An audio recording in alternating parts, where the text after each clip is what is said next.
last night was very civil. There was something about it. And I said to myself, I'm not going to talk about Lyin' Ted, because ooh, does he lie? He lies. I'm not going to mention the fact that Governor Kasich, you know the story, he disappeared. He lived in New Hampshire. I mean, he lived there. And he said he's going to win New Hampshire. I won in a landslide. He left Ohio. He left Ohio. He then lived, where did he live? South Carolina. And he was going to win South Carolina. And then all of a sudden that didn't work out. Then Michigan, his neighboring state, he's going to win Michigan. And he literally moved to Michigan. And he lost. I won in a landslide, right? But Ohio hit oil. Ohio hit oil. And it made a difference. Now the problem with Ohio is the oil is way down, and they've lifted up their budgets 36%, the most of the United States, which is a problem. And the governor, I call him the governor, and I like him. But he's in favor of the the Trans-Pacific Partnership, the TPP. It's a disaster. Folks, it's a disaster. You have a massive number of countries, 12 at this moment, and it's going to be increased. Because you know who's lurking in the background of that deal? China. China wants to get in that deal, and they're not in it yet, but they want to get in it, and they want to reap those benefits. It is the dumbest deal. It doesn't talk about monetary manipulation, devaluation of their currency, etc. Doesn't discuss that. All of these countries are lumped in. It's thousands of pages. I heard like 7,000 or 8,000 pages long. Nobody's read it, except for the other countries. They've read it. We haven't read it. The other countries read it. You know, those countries, they read it. We don't read it. And it will be a disaster, I can tell you, because I'm going to be going to Ohio very soon, a place that I love. I've lived there. I did jobs there. When I was young, I did a job with my father called Clifton Village. I bought it, fixed it, and sold it. And it was like an early experience for me. And it was a great experience for me because we did really well with it. And that's like, that's like in golf, you sink the first putt, you feel good for the rest of the round, or in baseball, you get a hit. Well, that was early for me, and it was a great hit for me, and I felt, give me almost, you could say, gave you extra confidence to go on with your life. But you can't do the and this pertains to every place. You can't do that deal. That deal's a disaster. And today in the New York Times and in the Wall Street Journal, they have articles that Trump is totally changing what's happening with respect to our attitude on trade. I like trade, and I'm a free trader. A lot of these very conservative people, of which I'm more conservative than they are in many ways, but on trade, I don't quite qualify. I am a free trader. And free trading is good. We're all free traders. But it's got to be reasonable, it's got to be fair, it's got to be smart, right? So, with China this year, we'll lose $505 billion for the privilege of trading with them, right? So then I hear, no, think about it. 505, by the way, with Mexico, $58 billion we're going to lose. And we will build the wall, folks, we will build the wall.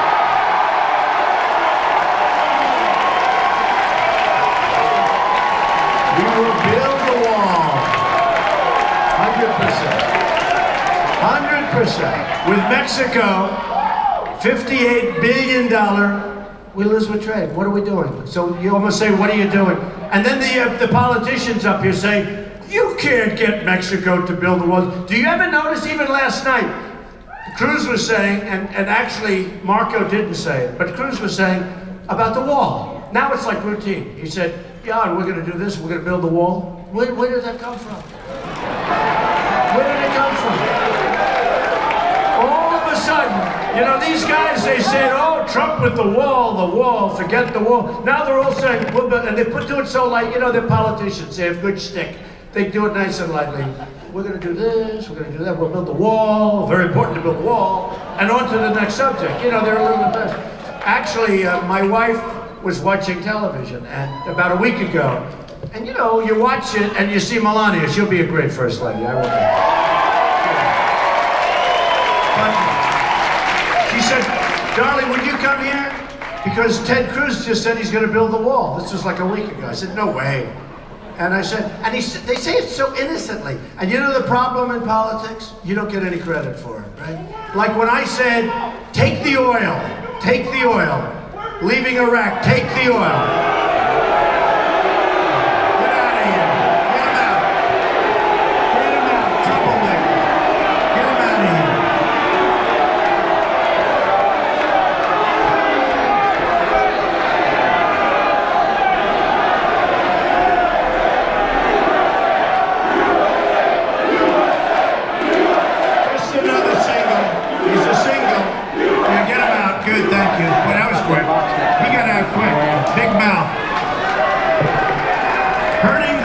Folks, hurting this country. Big mouth.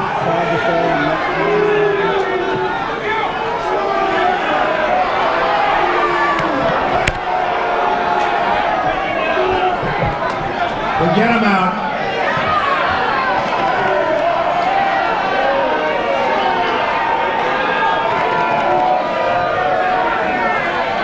Go home to mommy.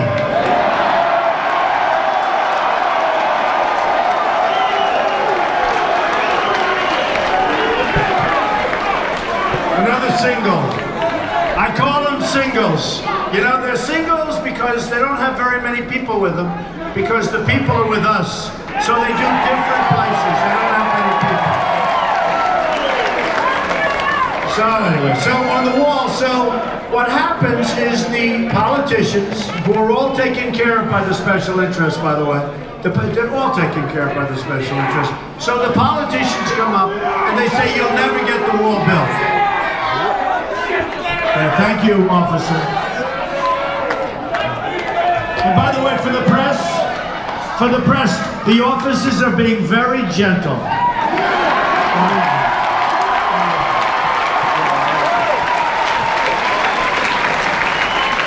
See, nowadays we have to say that, right? We have to be politically correct. Oh, please don't hurt them. They're allowed to get up and interrupt us horribly, and we have to be very, very gentle, very gentle. They can swing, they can hit people, but if we hit them back, it's a terrible, terrible thing, right? They can get up, and when they're being whisked out, they can raise their bad finger up in the air and drive people, which is very unfair. And some people get very angry at that because you know what that represents.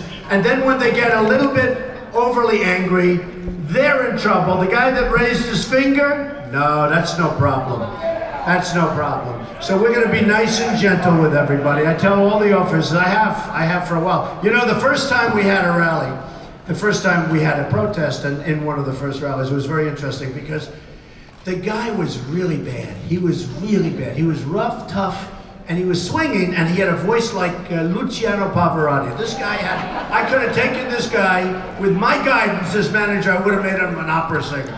He was so loud. I didn't mind the voice, but he was a bad guy. He was swinging and hitting people, and guess what? The people in the area hit back. They really hit back, right? And the next day, I read how bad these people were, how rough they were, how tough they were. And the guy was really doing damage, you know, so what do you do? And what's happened is, and that day I said, get him out of here, I want him out of here now. The press told me, they said he was too tough. The next day I said, you know, I got killed in this thing with this guy, this bad guy. It wasn't like a regular, we had a couple yesterday, protesters. They were so meek and mild. A young girl stands up, she goes, we want to have. Nobody knew. What? I go, man. I said, get out of here. She turned around and ran. It's true. That's the kind of protester we love. But it is true. So the first time I was rough, I said, get him out of here, get him out now, take him out. Okay, I got killed in the press. The next day, because I got killed, I said the next day, I had another one protester, and I said, very gentle, please don't hurt him, don't touch him, be very, I'm trying to cater to the press, right? Don't hurt him, no, be easy. He was swinging his fists and stuff. Be easy, please. Okay, next day they said, something happened to Trump, he's getting weak. And to me, that was much worse than the first day. I'd rather be too strong than too weak. By a long shot.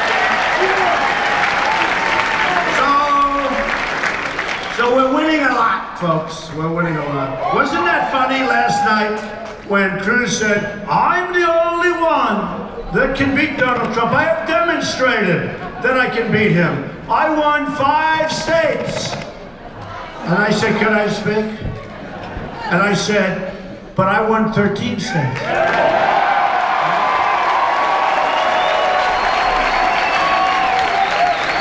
And Lion Ted just looked at me like this, right? Oh, it's the weirdest thing.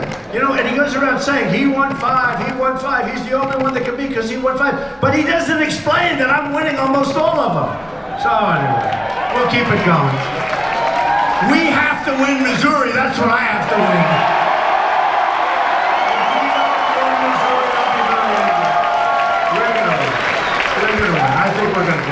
I think we're going to do well everywhere. Because you know what's going on? This is a movement, folks. This is a movement. We're tired of the garbage. We're tired of the garbage.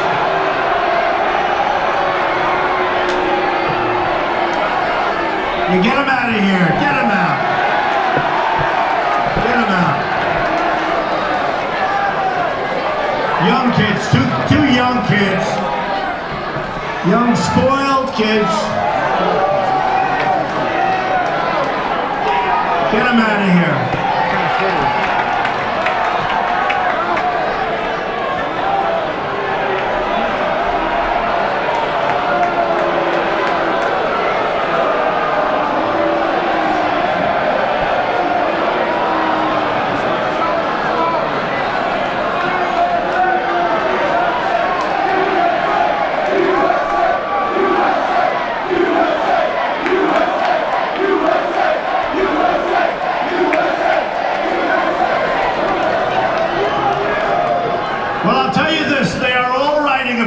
Folks, and they're saying there's nothing like a Trump rally.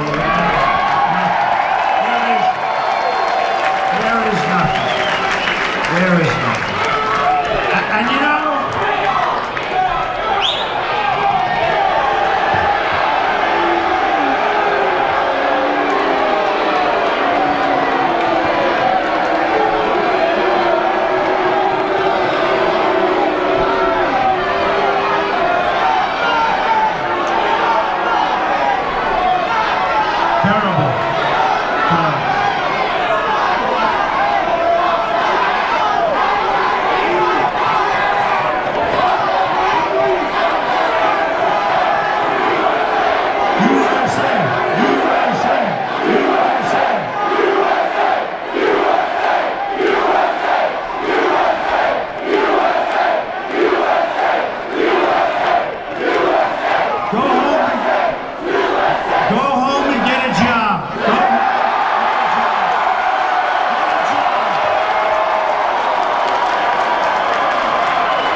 good people, folks, just so you understand. These are not good people. And I heard this was going to happen, and they said, "Mr. Trump, would you like to cancel?" I said, absolutely not. These are not good people. These are not the people that made our country great, but we're going to make it great again. But these are not the people. These are the people that are destroying our country.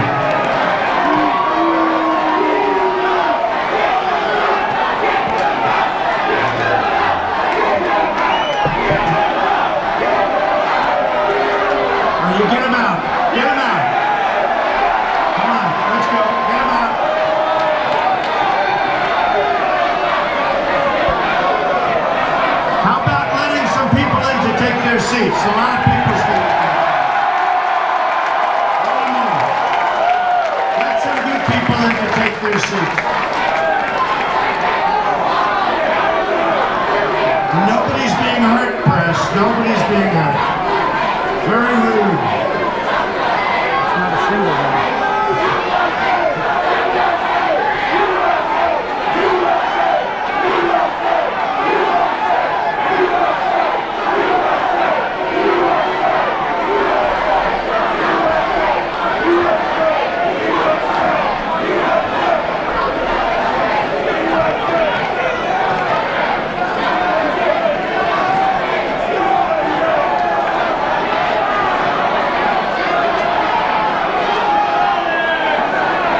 Did they get him out? Did they get him out? Well, where are the police? Come on, police, get him out. Let's go. Let's go. Come on. Come on, let's get him out. Troublemakers, just troublemakers.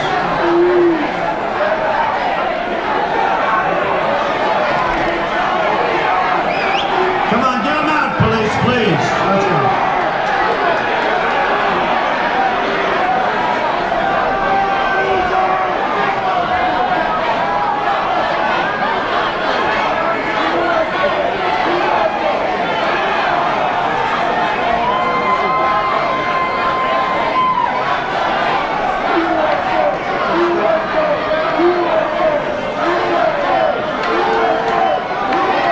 See, what they don't realize is they really help us realize how important we are and how important it is what we're doing.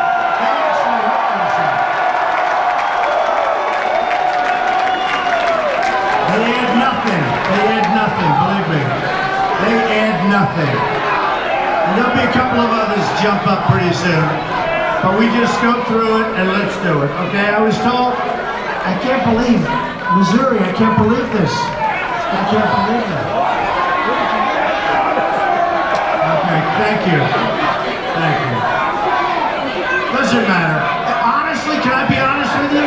It adds to the flavor. It really does.